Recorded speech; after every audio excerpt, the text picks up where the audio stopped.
कभी सोचा है कि एक विशाल पेड़, एक नन्हा सा कीड़ा या फिर हम इंसानों में आखिर कॉमन क्या है? जवाब हमारी आंखों के सामने नहीं है, बल्कि छिपा है एक ऐसी दुनिया में जिसे हम देख भी नहीं सकते। तो चलिए आज गोता लगाते हैं जीवन की इसी सबसे बुनियादी, सबसे जरूरी इकाई की कहानी में। और इस कहानी की शुरुआत होती है साल 1665 से।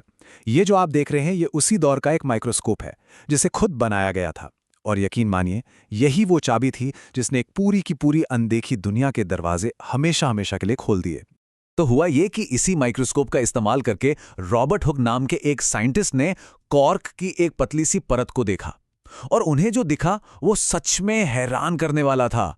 ये बिल्कुल किसी मधुमक्खी के छत्ते जैसा था जिसमें बस छोटे छोटे छोटे छोटे कमरे या खाने बने हुए थे। उन्होंने इसके बारे में लिखा, बहुत सारे छोटे बक्से, और इन्हीं बक्सों को हुक ने एक नाम दिया, सेल्स। पता है ये शब्द कहां से आया? ये लैटिन शब्द सेला से आया है, जिसका सीधा सा मतलब होता है एक छोटा कमरा। अब सुनने में ये एक बहुत मामूली सी बात लग सकती है ना, कि बस कुछ छोटे छोटे बक्से देख लिए। लेकिन असल में ये साइंस के हिस्ट्री की सबसे बड़ी, सबसे जरूरी खोजों में से एक थी। सोचिए, ये पहली बार था जब किसी को ये पता चला कि जिंदा चीजें असल में अलग अलग यूनिट से मिलकर बनी होती हैं। तो हुक की इस एक खोज ने अनजाने में ही सही एक ऐसे यूनिवर्सल प्रिंसिपल की नींव डाल दी जो आज हम जानते हैं कि हर जिंदा चीज का ब्लूप्रिंट है। तो चलिए अब इस ब्लूप्रिंट को थोड़ा और करीब से समझते हैं। इसी ब्लूप्रिंट को हम आज सेल थ्योरी या कोशिका सिद्धांत के नाम से जानते हैं। और इसके 3 बहुत ही सीधे साधे नियम हैं। पहला, दुनिया में हर जिंदा चीज सेल से बनी है। दूसरा, सेल ही जिंदगी की सबसे बेसिक, सबसे फंडामेंटल यूनिट है। और तीसरा, हर नई सेल हमेशा किसी पुरानी, पहले से मौजूद सेल से ही पैदा होती है। हाँ, लेकिन ये आइडिया कोई रातों रात नहीं आ गया। हुक ने 1665 में जो देखा, उसके बाद ल्यूवेनहॉक, श्लाइडन, श्वान, विर्चो, इन जैसे कई साइंटिस्ट्स ने मिलकर काम किया। करीब करीब 200 साल लगे इस आइडिया को आज के इस रूप में आने में। पर सवाल यह है कि एक सेल के अंदर आखिर होता क्या है? अच्छा, इसे समझने का एक बहुत मजेदार तरीका है। चलिए एक सेल को एक छोटे से हलचल भरे शहर की तरह इमेजिन करते हैं। एक ऐसा शहर जो कभी सोता नहीं। तो देखिए, हर शहर की एक बाउंड्री होती है, एक बॉर्डर होता है ना? इस सेल सिटी का बॉर्डर है प्लाज्मा मेम्ब्रेन, और इसका काम बिल्कुल बॉर्डर कंट्रोल जैसा है। ये बहुत सख्ती से कंट्रोल करती है कि शहर के अंदर क्या आ सकता है और बाहर क्या जा सकता है। अब शहर के बीचों बीच होता है उसका सिटी हॉल या कंट्रोल सेंटर। हमारे सेल सिटी में ये काम करता है न्यूक्लियस यानी केंद्रक।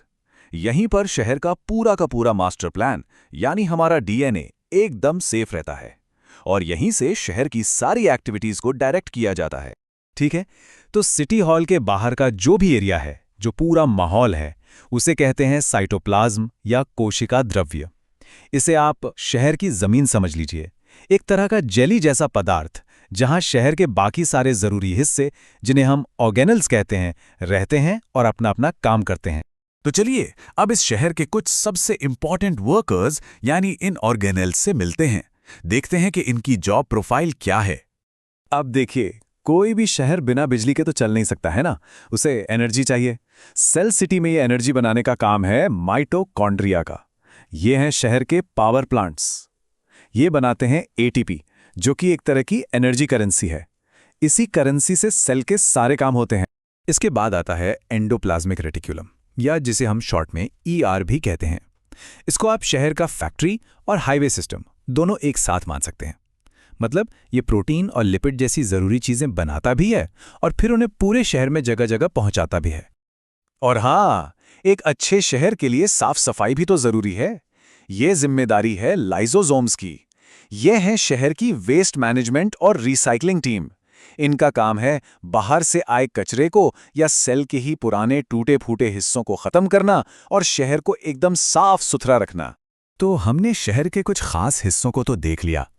अब चलिए जरा जूम आउट करते हैं और बड़ी पिक्चर को देखते हैं कि आखिर ये सेल्स जिंदगी के लिए इतने ज्यादा जरूरी क्यों हैं। और यहां एक बहुत ही दिलचस्प बात है, सारी सेल्स एक जैसी नहीं होती। वो अपने काम के हिसाब से बिल्कुल स्पेशलाइज्ड हो जाती हैं, अपना आकार तक बदल लेती हैं। जैसे ब्लड सेल्स जो ऑक्सीजन ले जाती हैं वो छोटी और गोल होती हैं, वहीं दूसरी तरफ जो नर्व सेल्स हैं जिनका काम मैसेज भेजना है वो लंबी और धागे जैसी होती हैं। मोटे तौर पर देखें तो दुनिया में सारी सेल्स के बस दो ही बेसिक डिजाइन होते हैं। एक है प्रोकैरियोटिक सेल्स, जैसे बैक्टीरिया में होती हैं, ये काफी सिंपल होती हैं। और दूसरी है यूकैरियोटिक सेल्स, जो पौधों और जानवरों में मिलती हैं। और इन दोनों में सबसे बड़ा फर्क पता है क्या है? यूकैरियोटिक सेल्स में एक प्रॉपर कमांड सेंटर यानी न्यूक्लियस होता है, जबकि प्रोकैरियोटिक्स में जेनेटिक मटेरियल बस ऐसे ही तैरता रहता है।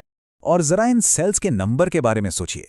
सिर्फ एक इंसान के शरीर में 30 खरब 30 ट्रिलियन से भी ज्यादा ऐसे छोटे छोटे सेल सिटीज एक साथ मिलकर काम करते हैं। क्या आप इस नंबर को इमेजिन भी कर सकते हैं?